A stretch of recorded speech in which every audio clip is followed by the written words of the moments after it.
It's about 3 a.m. and I'm having a hard time with sleep because I've been having a lot of pain.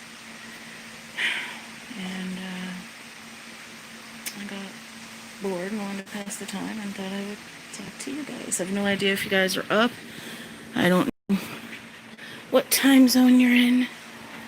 And most of you are probably sleeping. And that's okay. It's totally okay. But I did sit you down. Okay. I did find my book, this handy dandy tool here, the desk reference to the diagnostic criteria from DSM-5. And it does have sleep disorders in it. So I thought that was interesting, and I thought I'd just go over the ones they have in the book. I went over what was on the internet, but I thought maybe if I got it out of here, somehow it would be more legit, I guess. I don't know. So, yeah, I just thought if I could find the page. Okay. Oh, I think I keep going past it. Will you just... Thank you. See, it doesn't want to do it. Okay. Sleep-wake disorders. Insomnia disorder. I think a lot of us are very familiar with insomnia. So according to this, A predominant complaint of dissatisfaction with sleep quantity or quality associated with one or more of the following symptoms. 1. Difficulty initiating sleep.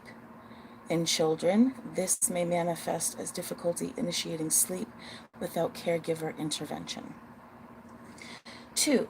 Difficulty maintaining sleep, characterized by frequent awakenings or problems returning to sleep after awakenings.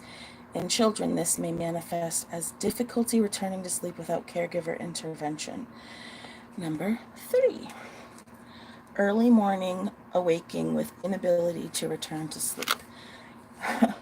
Just reading that right there, I have definitely seen a lot of your videos out there talking about having these issues. So I'm glad that it's actually something that's recognized, and not just oh, just get more sleep kind of a thing. If it were that easy, I'd be on top of the world.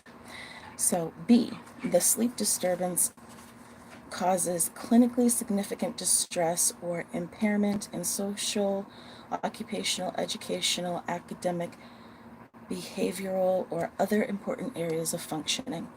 C, the sleep difficulty occurs at least 3 nights per week. D, the sleep difficulty is present for at least 3 months. E, the sleep difficulty occurs despite adequate opportunity for sleep. F, the insomnia is not better explained and does not occur exclusively during the course of another sleep-wake disorder. Example, narcolepsy, a breathing-related sleep disorder, a circadian rhythm sleep-wake disorder, a parasomnia. G, the insomnia is not attributable to the physiological effects of a substance. Example, a drug of abuse, a medication. And H, coexisting mental disorders and medical conditions do not adequately explain the predominant complaint of insomnia. Then it says, I think this is more like doctor's notes. Yeah, this is more like doctor's notes of how they diagnose it. So I'm just going to skip over that. It'll be in the description. Okay, so I hope I say this right. Hypersomnoience disorder. I don't know if I said that correctly. I've never heard of this one before. Well, maybe I've heard of, symptoms perhaps, but I don't know if I really don't know. Well, let's find out. Let me read and let's find out. Okay, so A, self-reported excessive sleepiness, hypersomnolence despite a main sleep period lasting at least 7 hours with at least one of the following symptoms. Okay, so you're getting adequate time to sleep, and you're still waking up extremely, extremely tired. Okay, that sounds like me. Number 1, recurrent periods of sleep or lapses into sleep within the same day. Yeah, I've done that. 2, a prolonged main sleep episode of more than 9 hours per day that is non-restorative, i.e. unrefreshing. Number 3, difficulty being fully awake after abrupt awakening. So the one before number 2, when you have a prolonged, oh my gosh, you can tell I'm tired, a prolonged sleep episode of more than 9 hours, I know that when I get severely, severely depressed, that is very, very true. I can sleep for many, many hours and still not feel that way. And in that type of sleep, I think I'm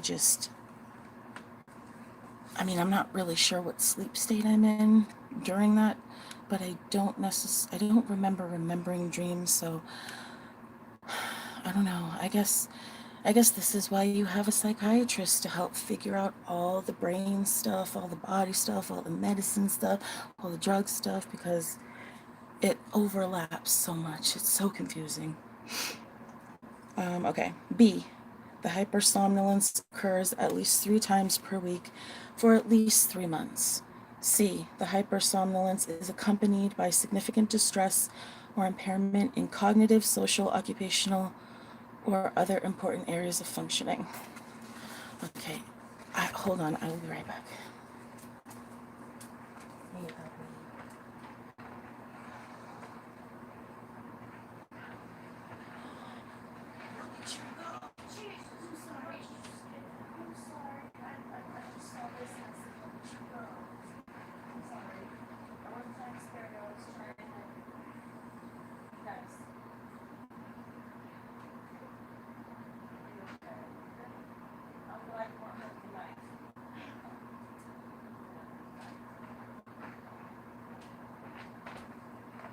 Oh, goodness.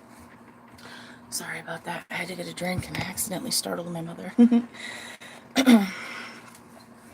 Okay, where was I? Okay. D, the hypersomnolence is not better explained by and does not occur exclusively during the course of another sleep disorder. Example, narcolepsy, breathing-related sleep disorder, circadian rhythm sleep-wake disorder, or a parasomnia. E, the hypersomnolence is not attributable to the physiological effects of a substance. Example, a drug of abuse, a medication. F, coexisting mental and medical disorders do not adequately explain the predominant complaint of hypersomnolence. Okay, so that's that one. Let's see, they've gotten that one. Well, this last one is narcolepsy. It gets into other types, but I'm not going to do them all. I'm just going to do the ones that I think are most relevant. Okay, so narcolepsy, which is something that I do find relevant to what I've been dealing with and talking about, because I'm like borderline narcoleptic. Okay, so A, recurrent periods of irrepressible need to sleep, lapsing into sleep, or napping occurring within the same day. These must have been occurring at least 3 times per week over the past 3 months. B, the presence of at least one of the following episodes of cataplexy, defined as either A or B, occurring at least a few times per month. So A, an individual with long-standing disease, brief, seconds to minutes, episodes of sudden bilateral loss of muscle tone with maintained consciousness that are precipitated by laughter or joking.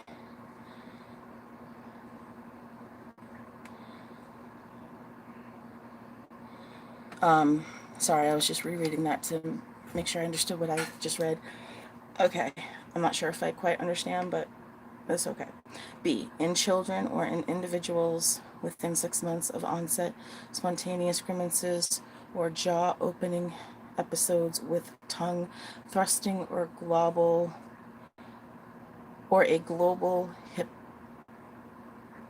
hypotonia with any obvious emotional triggers. Okay, lots of information there. I'm not exactly sure in detail what that means, so if that doesn't make sense to you, just like I said, I'm going to put it in the description. You can take it, get a screenshot, bring it to your doctor and say, can you explain this to me, please? They might be able to explain it in a better way than this book did. Or maybe it's so completely easy to understand, but I'm just so tired. That could be it too. Okay, so 2,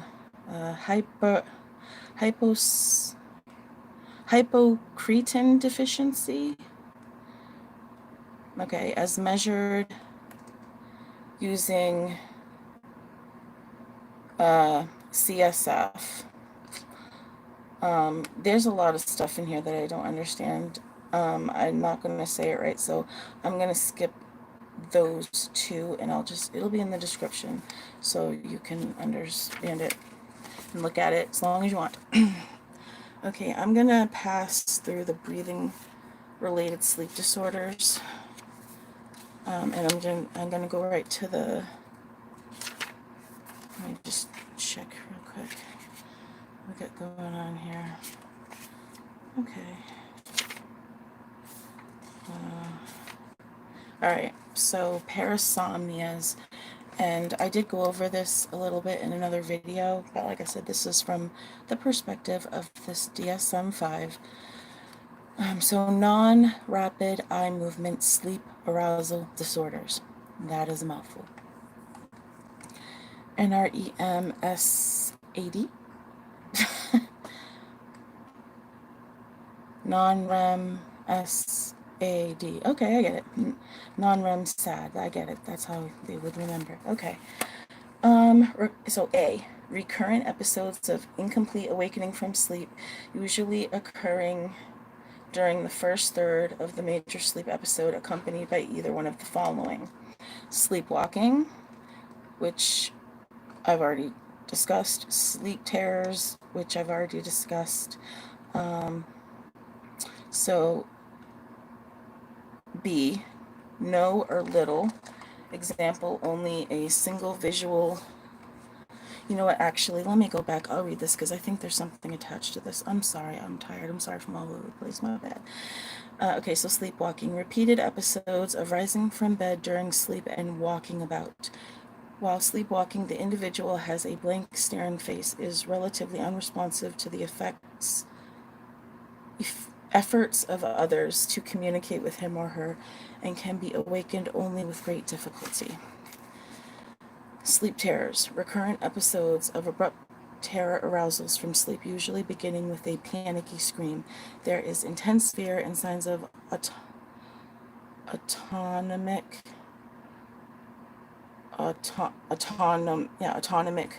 arousals, such as, my God, why do they have to have this in here?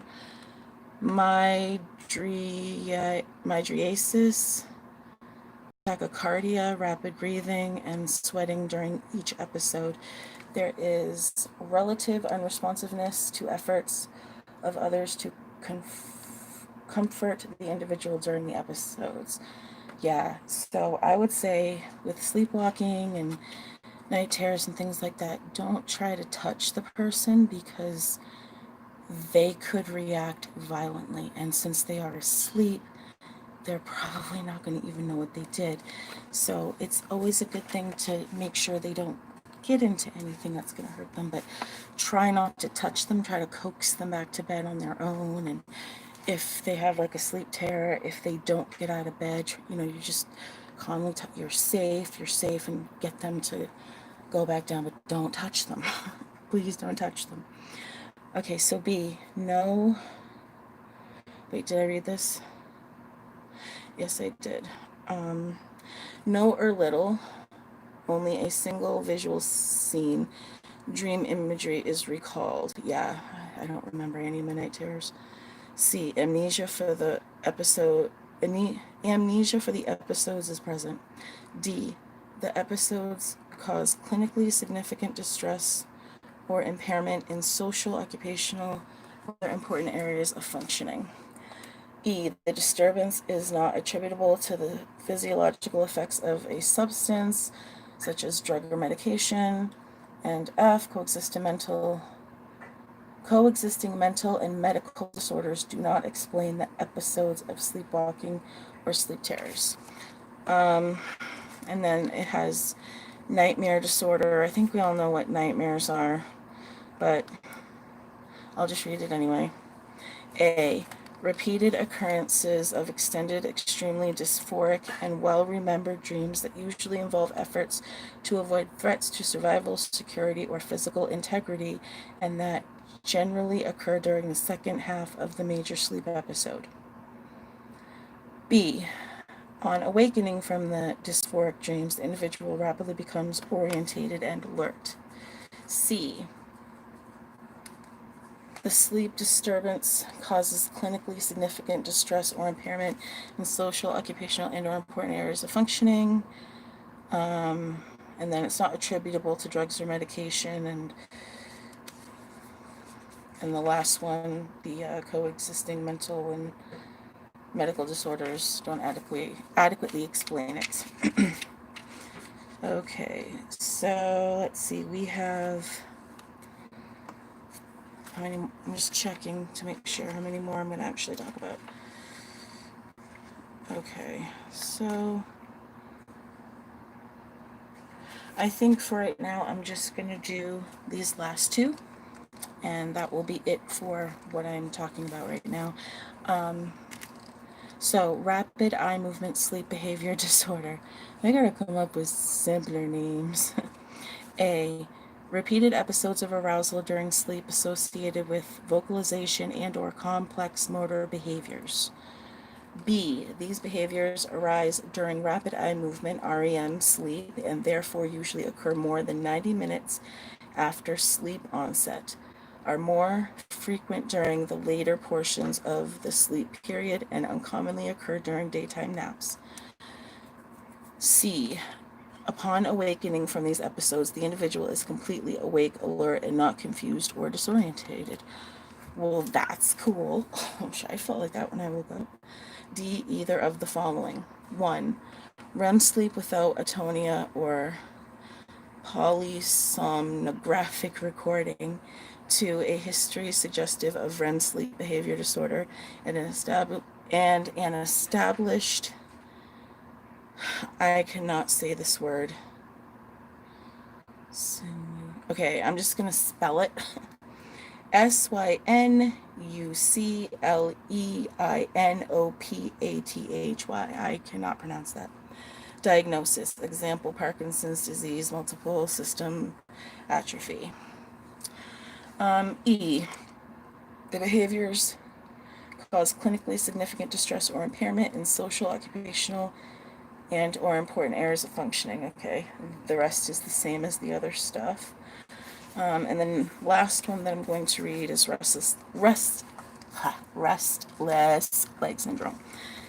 I don't think I've ever had this, but I think there's a lot of people, a lot of you out there that have probably experienced it or know someone who has. Okay, so restless leg syndrome. A, an urge to move the legs, usually accompanied by or in response to uncomfortable and unpleasant sensations in the legs, characterized by all of the following. 1, the urge to move the legs begins or worsens during periods of rest or inactivity. 2, the urge to move the legs is partially or totally relieved by the movement. 3, The urge to move the legs is worse in the evening or at night than during the day, or occurs only in the evening or at night. B. The symptoms in criterion A occur at least 3 times per week and have persisted for at least 3 months. C. The symptoms in criterion A are accompanied by significant distress or impairment in all those important areas that we talked about. And then, let's see, D. The symptoms in criterion A are not attributable to another mental disorder or medical condition, example, arthritis, leg edema, peripheral ischemia, leg cramps, and are not better explained by a behavioral condition, example, positional discomfort, habitual foot tapping. E. The symptoms are not attributable to the psychological effects of a drug or abuse or medication, example, akathisia. Okay, yeah, there's a lot more in here, but a lot of it is, it's not as common, I would say, but it's a lot of information, and I do not, I tell you, I do not want to read all of it all at once. That's why I only picked a few of them, you know, but it's been on my mind a great deal with this sleep issue thing I got going on. So I guess I'm just trying to, this is my way of trying to understand it, trying to have control over what I'm doing, like having the information as best I can, and, you know, just being prepared. And, you know, I'm thinking, I'm really glad that there isn't, that I didn't have any seizure activity. And unless they find any seizure activity, then I'm just going to go with no seizure activity. But I also wanted to, you know, come on and show you. I don't know if you can tell, I am tired, but I'm also in a lot of pain. And that does make it hard for me to sleep or to fall asleep, because it hurts in more than just one area. And it's an achy, throbbing pain. And it can be more than I can handle, and I have a hard time falling asleep. And then when I do fall asleep, it's like almost morning, and then I sleep. I'll probably sleep until, like, I don't know, like, say I go to bed at 4, I'll probably sleep until 7 or something like that. And then I'll still be tired, and then I'll want to sleep more, and then I'll wake up, and I'll still be tired, and I'll be like, nope, I gotta stay up today, I can't go back to sleep, don't take a nap, don't do any of that stuff, you know, trying to save the tiredness for at night, and it just doesn't seem to be registering. My brain is like, I'm gonna do what I want to do, and you, honey, are along for the ride. That's kind of what I feel like right now. I'm just along for the ride. I don't have any control. I'm sorry that I'm wiping my face. I'm just hot. It's really hot. It's very hot and muggy where I am, and I get hot very easily.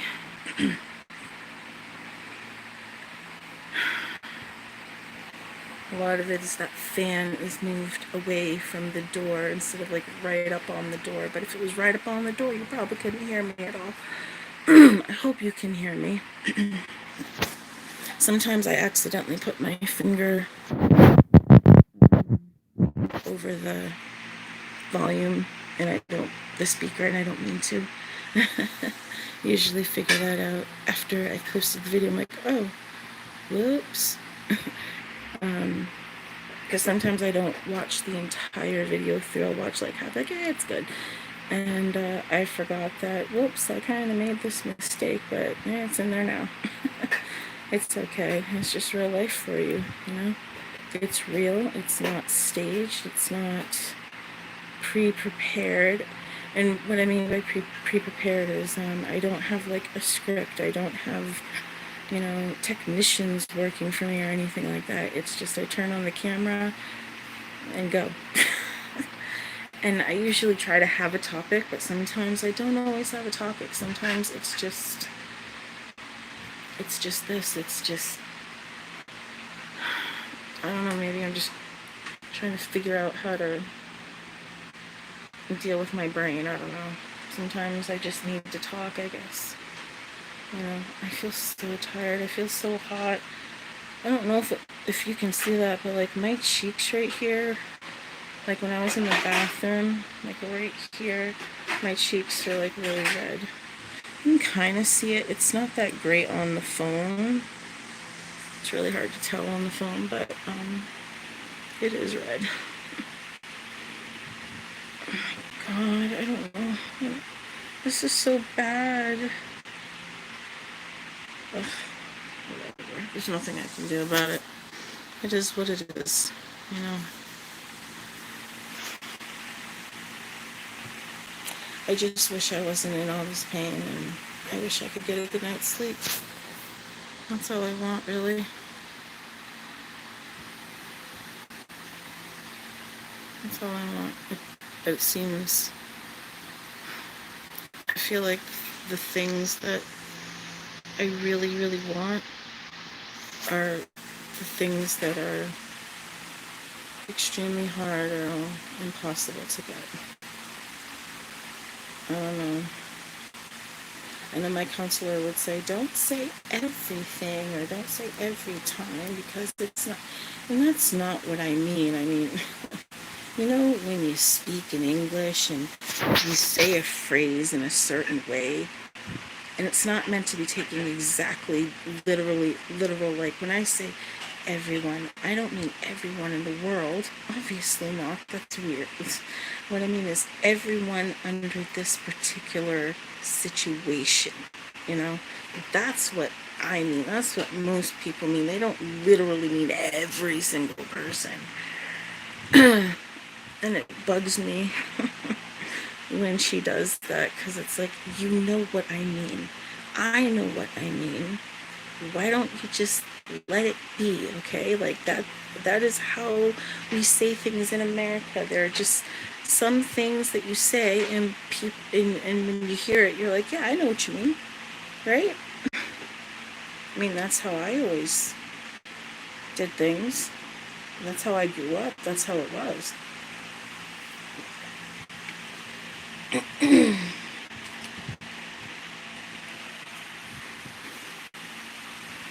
Oh my gosh.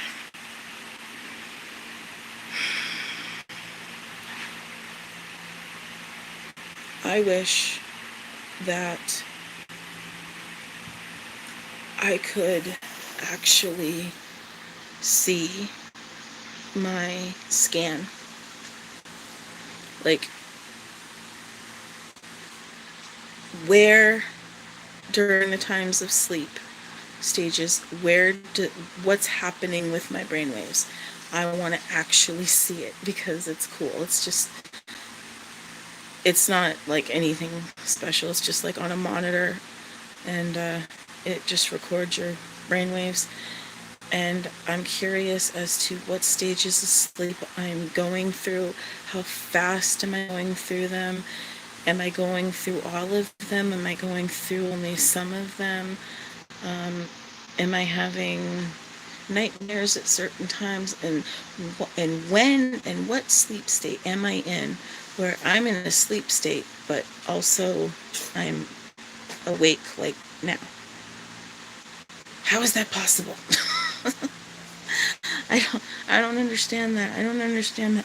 And I'm sure that's something he'll say, well, we don't understand that either.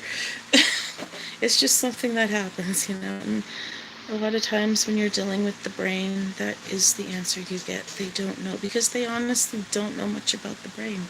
Nobody does. It's so complex. And things that they thought were impossible, sometimes people defy that. logic entirely. So, I mean, do you remember that story of, oh God, there was this guy way back, I think he was helping to build the railroads, I think, and I might have this wrong, but the part that I remember is he got something stuck in his head, like went through his brain, like, I don't know, out, but it went through at such the right angle and at the right place that this person survived. I mean, can you imagine something just right through your head and you're like, yeah, I survived that, it was no big deal. That's what I'm saying. The brain is so mysterious, but so wonderful at the same time, and we don't know much about it. I would like to know as much as I can about my specific situation, and take the time to look more into things. Maybe there's people out there that you can find on the internet or something that have gone through these things, and just see what their stories are like, and see if there's any hope as to figuring out how to help me. Because if you don't get enough sleep, after a while you can start to have major issues. There was this, I think I talked about this before, there was this guy in radio, I want to say it was back in the 30s, but I'm not exactly sure, but it was definitely during that time frame of the early 1900s, right? 1900s? Yeah, the early 20th century. In that time frame area. Sorry, my brain is being weird. I'm trying to think of what I'm trying to say, and it keeps going round and round with that. Sorry. So anyway, he did this thing where he didn't sleep for 7 days, 9 days, I don't know. It was a long time, and he did it, but it changed him forever. He used to be this really happy-go-lucky type of guy, great attitude, just an all-around cool guy to be around. After that, he kind of had a bad time in life after that. He was very mean and aggressive, and he basically deteriorated. So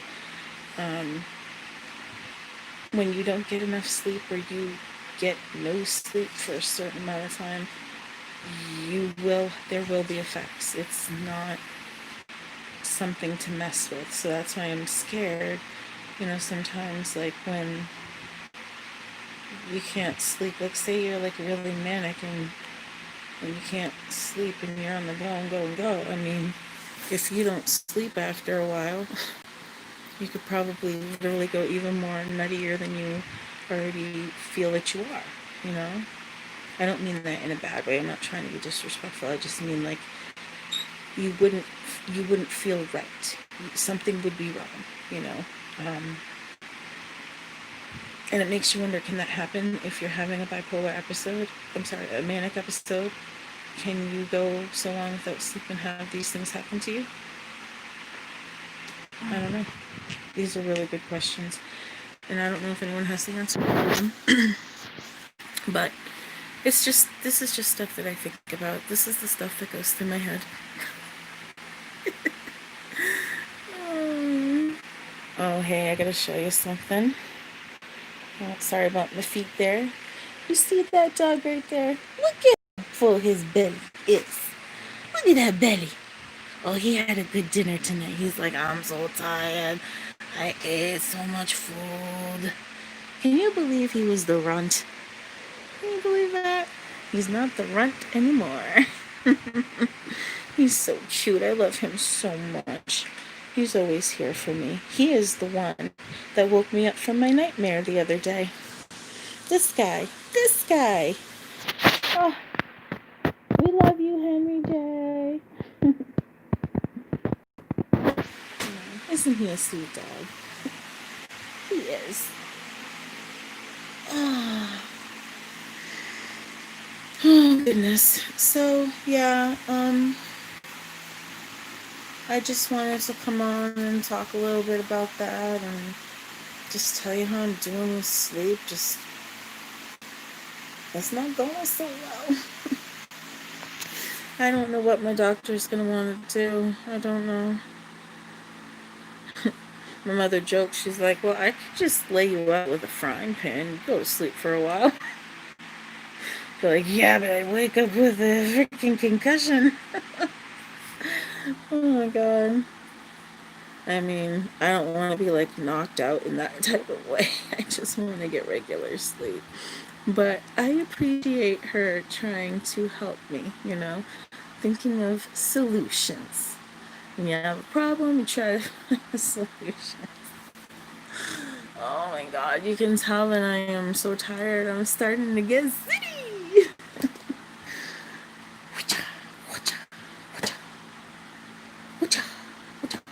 Oh, sorry, don't mind me. I'm being weird. I keep looking around. I don't know why. I do that, I guess. I don't know. I don't know why I do that. Oh my gosh. Oh, another thing. Non-related to sleep, but a good thing. I was finally able to make an appointment to see the orthotic doctor because the shoes I got aren't right and I need to go in so he can see them so they can be readjusted. So I got an appointment for that. Yay! Just waiting on the MRI. I mean, my pain is getting worse. It's radiating down both legs. It's hard for me to walk that far. It's like sitting how I am. I've been sitting like this and I'm starting to get pain, but I have ice packs on my back because, like I said, I swell up, and when you swell, it creates heat. So, say hello. Hi. She's up with me because, well, I can't sleep right now. And she was just doing some dishes. And like I said, Henry's chilling out on the bed with his full belly. And we're just chilling out here. So, yeah. But I'm going to go because I'm going to try to get some sleep. We'll see what happens. So, thank you for watching. I love you all. And I'll see you soon.